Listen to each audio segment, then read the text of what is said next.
Still a nation. What's going on? It's your guy KevEZE, man, joined by my brothers here. You got Dread over there. You got Mitch right there.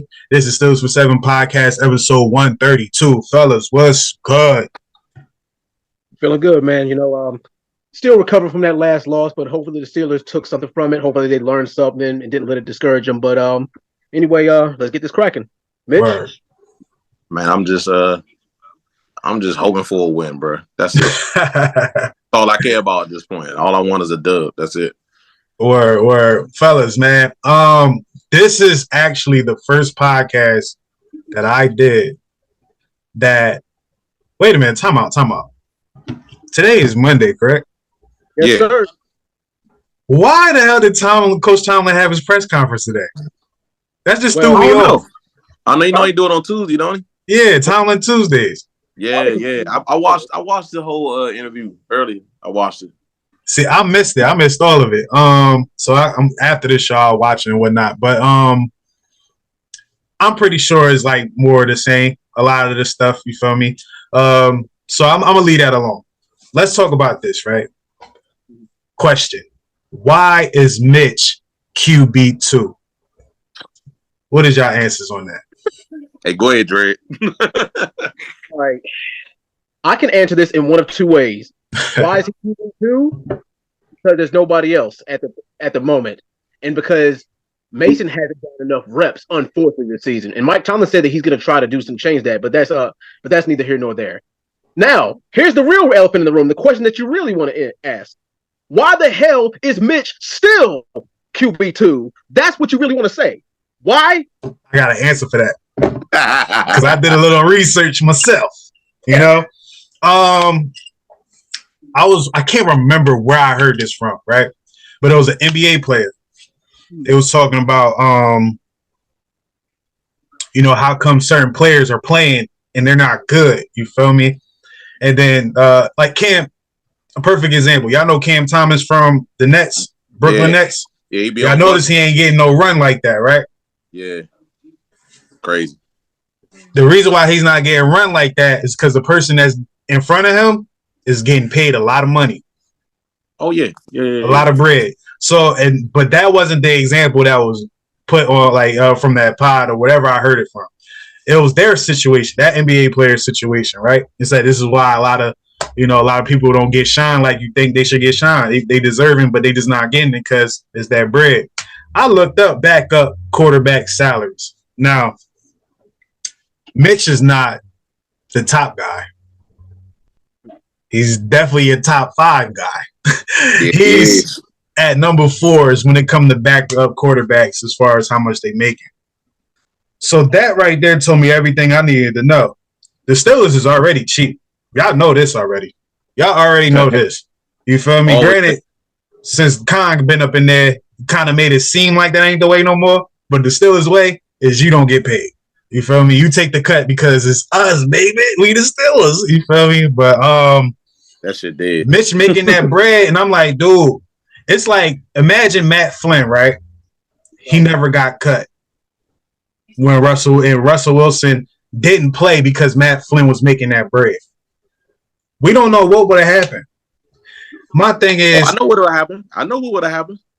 Yeah. They wouldn't have won, right? But we wouldn't have saw what Russ did with the squad. You feel me? If they went by, we paying this guy, whatever. Pete Carroll said, I know we just paid this dude this bread. We're going to have to eat that. Cut him. You know what I mean? Or trade him. Whatever they did. I think they cut him. But the next season. Yeah. So it's like, well, Mitch, we're never going to see Mason take a snap. Never. I think even if Mitch get hurt, Mason ain't going out there. They go out there. He ain't got a choice then, bro. Coach Tomlin gonna be like, "Give me the helmet."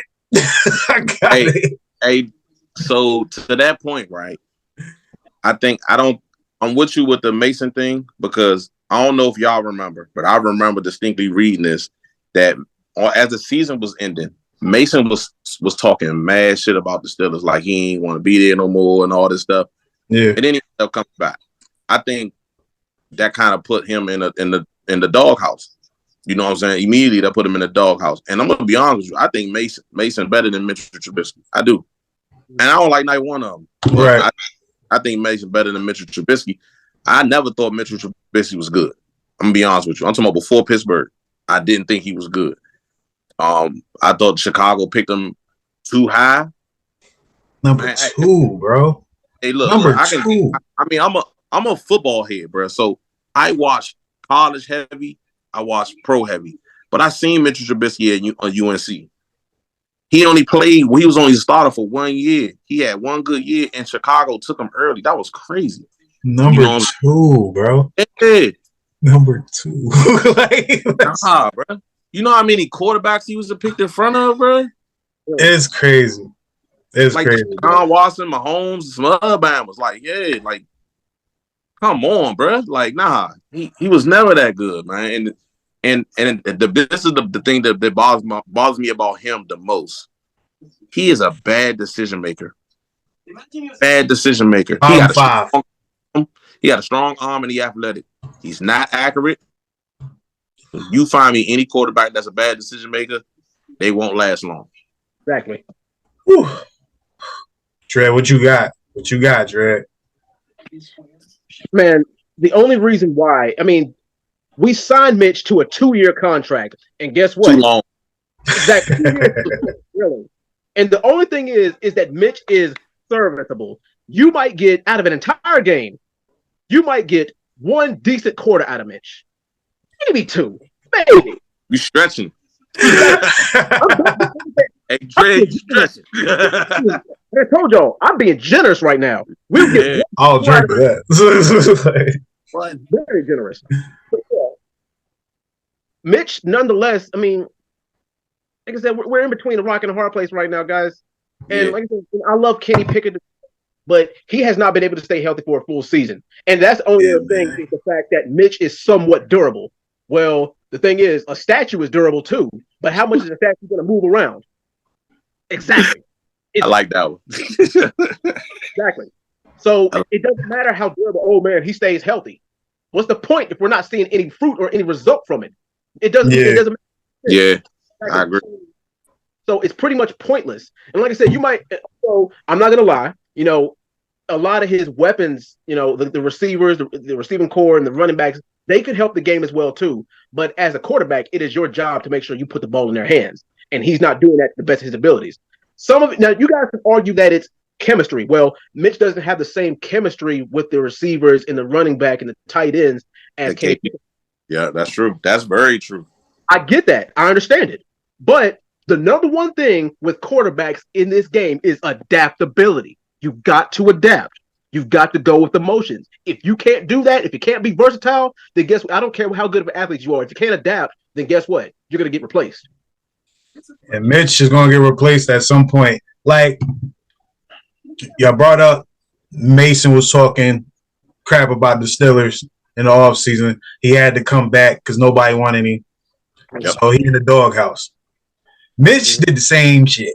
He did. You feel me? Like I said, bro. My YouTube channel started getting lit. I wasn't posting videos and nothing on the channel. I posted this one video because I got mad as hell because I read what Mitch said. I'm watching the NFL playoffs. It's dark in the room. I didn't even if you go back to that video, I was not prepared to make no video. I was like, nah, I gotta talk about this one, bro. Put it up, said what I said, and then that John did numbers. You feel me? So it's like Mitch was talking too. He was talking crazy too. But it's like, we gonna re-sign him for bread? Like a lot of bread? Man, we didn't re-sign him. No, excuse me, not re-sign him because he had a 2-year contract, right? They gave him an extension, bro. No, they gave the extension. It was like he could have. He signed a 2-year deal at the beginning, right? Mm-hmm. But the second year was optional. Then they gave him extended it like another year. So I was like, bro, why we get this Bama an extension, bro? Like when it come to Mitch, you know what though? I will say this. I gotta say this. So I mess with Kenny Pickett. I really do. But right now, I don't know if he the answer. So I'm gonna leave that at that. The jury's still out on KP. The jury's still out. But I'd rather have him than Mitchell Trubisky. Exactly. And when after this season over and we get a new OC, bring some other quarterback. Bring some other quarterbacks, bro. Do not bring in Mason and Mitchell Trubisky, bro. At least bring somebody that can reminds me, bro. Y'all remember we drafted Chris Oladokun in the I believe the 6th round? Why didn't we give him a fair shake? Because he was a project. He never had a chance. Y'all know Vince McMahon, right? Y'all know Vince McMahon? He had no chance in hell. None. No chance in hell. You feel me? So yeah, that was one of them things. And I think it's crazy because I kind of got mad a little bit when I started seeing him have a little success. But I was like, yeah, he wasn't really doing that with us. It was Josh Dobbs. Us getting rid of Josh Dobbs. I knew we was going to get rid of Josh Dobbs because Josh Dobbs told us to get rid of him by the way he played in that preseason. He didn't show that he was better than the other guys. It was like, yeah, we can kind of get some trade value out of you. You feel me? What? But he stuck around for a long time because Ben liked him. Ben he liked Dobbs more than he liked Mason. He ain't like Mason at all. Yeah, it seemed like he ain't like him at all. I swear. He ain't like him at all. Like Ben was so vocal when we drafted Mason. So vocal. I'm like, yo, Ben, chill. But you know what? I wasn't mad with what he said though. If you really think about what Ben said instead of drafting a quarterback, we can draft a weapon that we can use right now. Mm-hmm. I wasn't really mad about what he said. I was with him. It was actually a true statement. You know what I'm saying? But he should have kept that to footballing with Ben Roethlisberger. Shout out to Big Ben, man. We miss you a lot. Man, on a man, we miss that dude, bro. Word. Like, look, I'll even say this. AB, I know you're a crazy guy now, but we miss you too. Exactly. Hey, look, who the hell gonna throw AB the ball right now? Yo, see, look, AB gets open, or if he don't get open, he's in a position where I know he's gonna get it. Exactly. Even though I feel like George Pickens he don't get open like that, but I feel like George Pickens should have the opportunity to make these plays. You feel me? I don't get mad like the masses get mad about George Pickens and his attitude because I'm like, y'all didn't read his draft report. Man, I don't care about that, bro. Like, they be killing me with that shit. He mad because he ain't getting the ball. He want to make an impact. I get that. That's what receivers do. Shit, we mad because he's mad. He want to win. Hey, now I'll get mad when Deontay get mad. I'm like, yo, bro, you be dropping shit, bro. Like, just get back to the huddle. Shut up. Go to the huddle, bro. Like, go to the huddle. Yeah, you can run routes. You nice. You feel me? I want you on the team. But I don't want to see you pound on some crazy shit. Because, like, bro, you're the lead guy in the room. They're going to follow you, bro. Like, you got to, you know what I'm saying? Like, he got to be more of an example. He the veteran in the room. He got to be more of an example for the youngins. And I think right now, all of them frustrated. And by them being youngins, it don't help. You know what I'm saying? Them being young like that, and they all frustrated. Even the quarterback, there's nobody in the room that can command respect. Like Ben can do that because his stature, who he was. Yeah. Everybody can come. Ben is that guy, so they can do. They don't have nobody like that on the team right now. On offense, on defense. You know, we got Minka, we've definitely got Cam, we got TJ, we got those guys on defense. We ain't got nobody like that on the offense, and it's hurting us right now. Right. Hell, I'll even take it a step further. Look at Juju's rookie year. Juju he got the stats that he got because guess what? AB was getting double teamed. And that's the reason why the passing game opened up for not only Juju, but hell, when we had Martavis Bryant too. So there's also got shout out to the alien, man. Yeah, shout out to Martavis Bryant. That's another guy that's probably the biggest question mark. He's a big what if. Hold up. Let me stop y'all there and get y'all Steelers fandom out the way real quick. What? The biggest what if out of these two receivers, Martavis Bryant or Josh Gordon? Martavis. Josh Gordon. Josh Gordon. I love Martavis Bryant. Josh Gordon was crazy, bro. All right. Give me y'all reasons. Go ahead, Dre. All right, because Martavis Bryant was who basically he was like our.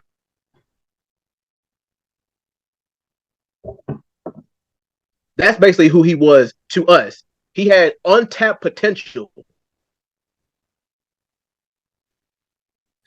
I could pretty much possess all the AB's attributes, except he was 6'4", 220 pounds. That's it. But yeah, He had the speed, strength, skill, hands. He rarely dropped anything. And have you seen those circus catches he made? Don't even get me started, man. But yeah, like I said, I got a bias towards him. You know what I mean? But anyway, that's what I think. Okay. Hey, look, I'm not going to knock the Montavious joint because I rock with Cuz. But have you seen what Josh? Hey, look here, man. Look here. Hey, Dredd.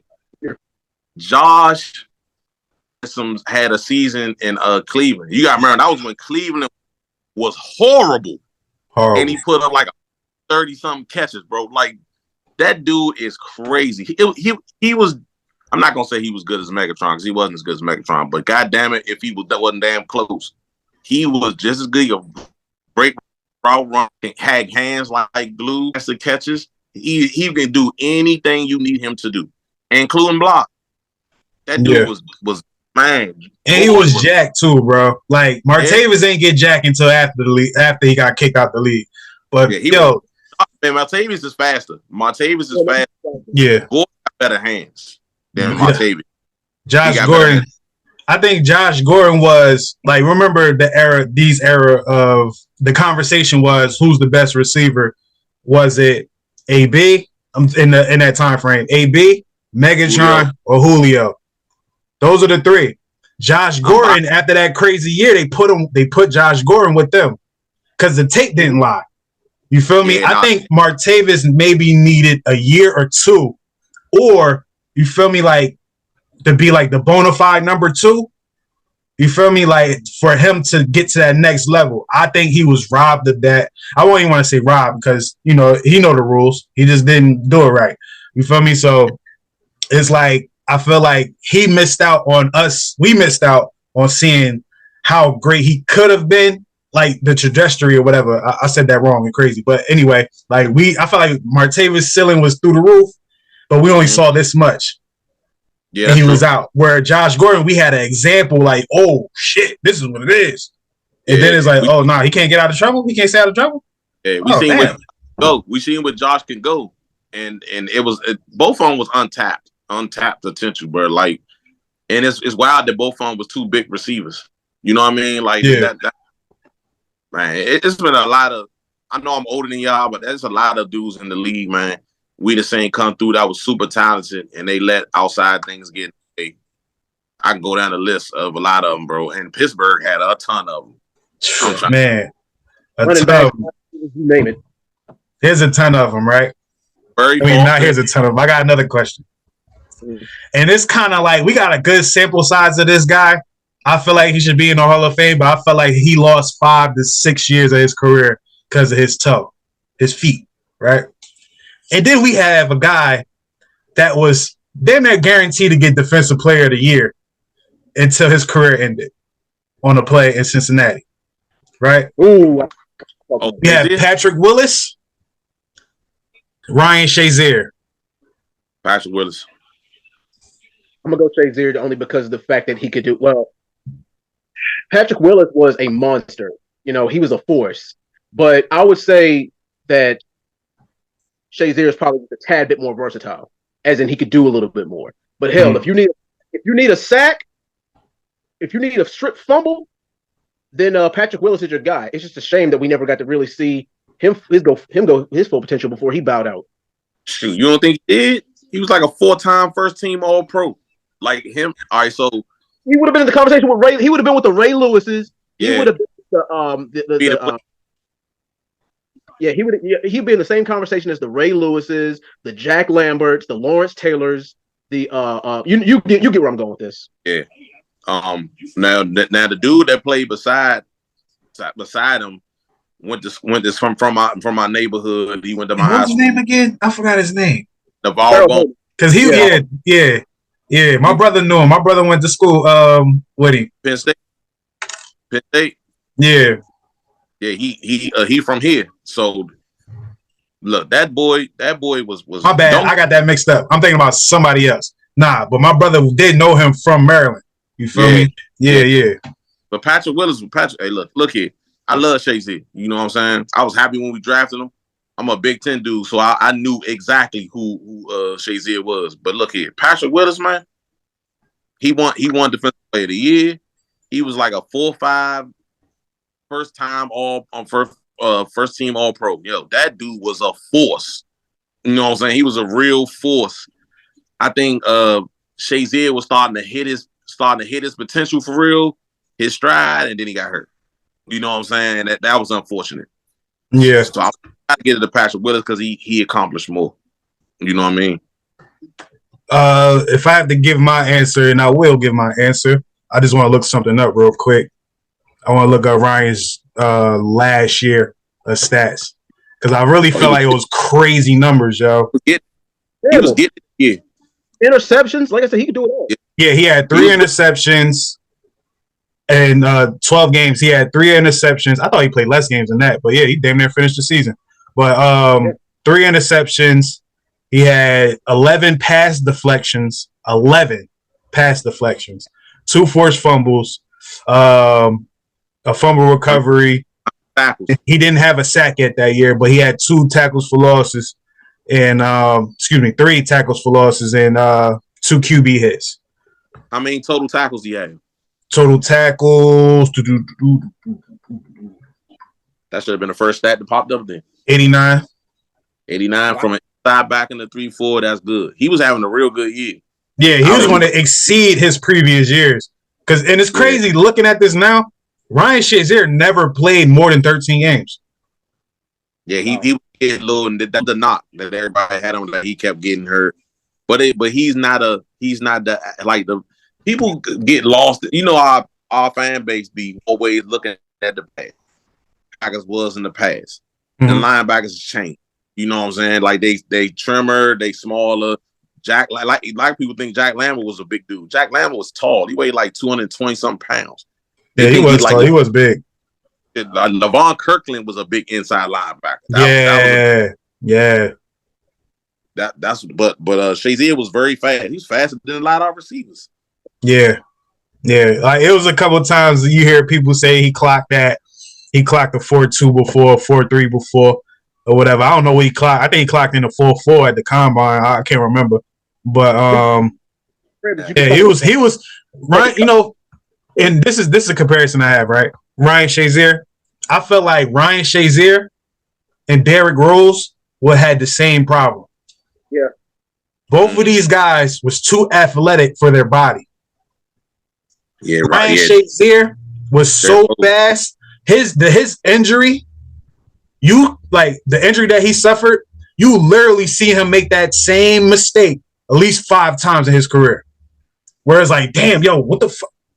Like, damn, like, what the like, he had a couple personal foul injuries because helmet to helmet because he was just so fast. Yeah, and then with Derrick Rose was so fast and explosive, his body just couldn't hold up. Like, it just couldn't handle that shit. You feel me? So, like, I like to compare those two because of that particular thing, man. But, yeah, I'm going to go with Patrick Willis, too, because Patrick Willis was my favorite linebacker. I ain't going to hold you. He was my favorite linebacker at a certain time period. Cause I'm like, yo, y'all talking about Ray Lewis. I like this guy. I liked him since Ole Miss. Like, his last year in college, I watched that. You feel me? So I'm like, yo, this dude is nasty. This dude nasty. You know what I mean? He was a dog, too. Yeah. All right, fellas. Let me give y'all one more. I gave y'all receiver, middle linebacker. All right, bet. Ooh. Okay. So do I want to do it? Should I do it? I'm gonna do it. This ain't Steeler related. You feel me? It's not. It's not. This not Steeler related. But rest in peace to my guy. You feel me? He went to the U. I felt like the last year of his career and life, he was on. Sean Taylor. Yeah. How do y'all feel about Sean Taylor? How do y'all feel about if he didn't meet his demise? And I never met Sean Taylor in my life. But when I saw the people that killed him in the courtroom, I hated them, yo, and I ain't even know them.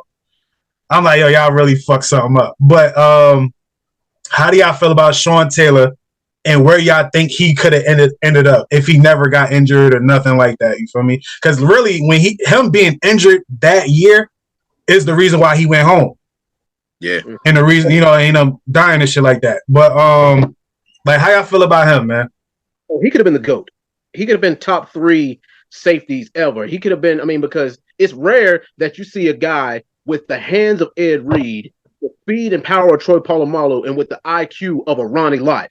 He was pretty much this generation Ronnie Lott. I'm gonna take it there. I think he could have been not this generation, but last generation's Ronnie Lott.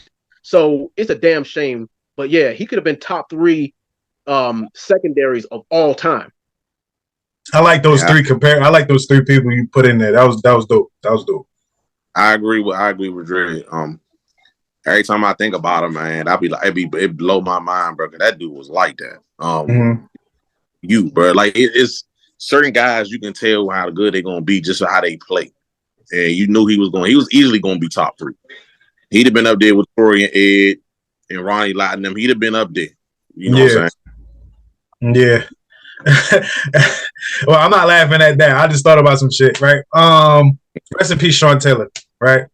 The U. That's my favorite college and shit. But we ain't shit right now. But you feel me? Santana Moss. That's the era I became a fan of them niggas, like Santana now. You feel me? But Michigan, baby. I like Michigan too because my cousin went there. But Miami was like, I'm a fan of these guys, you feel me? Because Santana Moss. Like, you know what I'm saying? Santana was a bad boy in college, man. Like him and Reggie, man. Yeah, he was. But shoot, man. Back to the Steelers. Coach T, Mike Tomlin. What do y'all think Mike Tomlin got up his sleeve, man, going forward for the rest of the year? Let's talk about that. We got 4 games left. Right? 4 games left. We got 4 games left. How is Coach Tomlin going to pull this shit off? Or is he going to pull this shit off? I don't know. You want to take this one first, Nick, or you want me to go? Nah, go ahead, Dre. You got it. Oh, boy. Well, we have a pretty good track record going up against the Indianapolis Colts. And I think that Mike Tomlin can cook up something on the defensive side of the ball since on the offensive side we're lacking. And I think that we can stop Gardner Minshew. But then he's like, well, if we can't go up against Bailey Zapp or go up against against a Kyler Murray who hasn't even shaken all his rust off. But here's the thing: it's a whole new game. That's the thing. I think he can cook up something defensively. Well, he's gonna have to. We're gonna, as much as I hate to say it, we're gonna have to rely on our defense for the majority of this game. And our running, and our running back, they're gonna have to step up as well. Mike's gonna plan something because he's got his back against the wall. People are looking at him, but he's got to. So yeah, I think he's gonna cook up something. He got something up his sleeve for this game. Mitch, go on. To be real about it, bro, I don't know. I don't think. See, I'm not thinking in that perspective because like Mike Tomlin is not calling plays, and I think most of these fans fail to realize that Mike Tomlin ain't calling the fucking offense. Mike Tomlin is not calling the damn defense. That's Austin and the other Faulkner and Sully's job. That they the ones who doing those things. He let his coordinators coordinate, so he's not calling games. It's on the players to me, and the players don't step up, then it's gonna be what it's gonna be. And I don't know what it's gonna be right now while Mitchell Trubisky playing quarterback, bro. I don't know. I feel like if we get turnovers, we got to score. You see what I'm saying? Like we get turnovers, we got to score. They got to convert into points. It can't be just we get it and we get it inside the 20 because we can fuck around and have to settle for a field goal. Messing with this Bamo, he might turn the ball back over. So I don't know. No, I'm hopeful. You know what I'm saying? Based on Mike T track record, I'm hopeful that we can win games. But we gotta take this one at a time, bro. Coach numbers is the one that's circled right now, and we're gonna go off of that. And then whatever happens, it's just gonna happen. Ain't nothing we can do about it. Okay. This is what I think, right? I think Coach Tomlin is, if he didn't realize it, he realizes it now, that he might be putting too much information into these young players to go out here and execute. Because you got to think, right? And this is like a life thing now. This is general. The average player, the average NFL player, they probably can't consume that much information like the players of 20 years ago, 10 years ago. Just because of how life is outside of football. It's a lot of distractions. A lot of the players now, the young players now, they got a microwave mentality. If it don't happen now, it's like, oh, it's like I don't gotta work for it. It's rare to see a Hines Ward-like player on your team, right? On offense. On offense. Yeah, they ain't happening no more. You know what I mean? So I think Coach Tomlin probably looked in the mirror, not even looked in the mirror, just thought about some shit like that. Because you gotta think, Mike Tomlin, Pete Carroll, they're the same coach. They're the same coach, right? Get the best out their players. But I think Mike Tomlin is a little more relatable, just cause, you feel me? And so I think Coach Tomlin gonna get all this together by maybe dumbing his shit down, making it simple as pie for these guys. You feel me? And just putting it to the defense like, yo, if y'all don't become the best defense in the league now, we're not winning another game. I think, and it's tough because it's like, I think Coach Tomlin got to go to the defense and remind these guys of who they are, because they go out there like, yo, we can play flawless football, but we know who's on the other side. And I'm not talking about the other team. I'm talking about our offense. Right. It's tough to want to go out there. Like, I'm not sure if y'all played football before. Y'all played football before? I did. Yeah. And I played both sides, but still, like, just whatever side you played on, right? If you play and your side is dominant, but the other side is not good at all, your level of play will start to go down, whether you like it or not, because your hope factor is going down. You get demoralized. It's like, bro, I'm going hard. I got like 3 sacks in a row on this drive, and I get to the sideline and you throw a pick, I gotta go back out here. You know what I mean? Like, it could be that flawless, but your quarterback or your offense is so trash, they go 3 and out. It's like, yo, I'm kind of tired from getting 3 sacks. Like, understand? Like, that's like, yeah, it's not far to the quarterback, but everything in between, you're using so much energy, yo. So much energy. You feel me? So I just think that Mike Tomlin gonna have to get it back in their head. Like, dude, y'all have to stay. Like, y'all can't allow a team to score on the first drive. Y'all can't allow teams to get 7 points. Y'all just can't. We can't afford it. And I think Mike Tomlin's going to have that message. I think we're going to see that in this Colts game, and then we're just going to build on from there, man. I honestly feel like we're going to win our last 2 games versus the Seahawks and the Ravens, just based off we have no choice but to win. Everyone's going to be on the court. And game too. yeah, of course. But the last 2 teams are serious teams, like real serious teams. Like, yo, like, you got no chance in hell if you can't move the ball. You know? So even though we beat the Ravens, but come on, you know what's up with that game. It's always a 3-point game. But yeah, man, I appreciate y'all brothers being on the show. You feel me? Episode 132 is in the books. Steelers for 7 podcast, man. Dread over there. Mitch over there. I don't know where it's going to be at, but it's going to be there. You feel me? Appreciate y'all brothers, man. We did it again. Another classic. And if you're still a fan and you like this content, man, feel free to hit me up, man. I can definitely add you on here. We can have it.